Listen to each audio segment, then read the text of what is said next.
How to fix Instagram cannot archive post. So hello guys, today I'm going to show you how to fix Instagram cannot archive post. So to quickly fix an Instagram issue where you cannot archive or view archived post, what you can do is open your Instagram app, and if you find some kind of issue going on with the app, just swipe up from the bottom of your screen to enter the app switcher and swipe up on Instagram to close it entirely and then restart the app.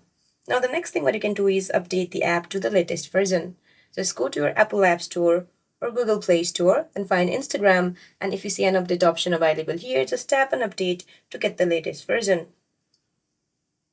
Now the next thing what you can do is log out and log back in. Just open your Instagram app, tap on your profile at the bottom right, then tap on three-line menu at the top right, then scroll all the way down and then tap log out. Once you log out, immediately log back into your Instagram account.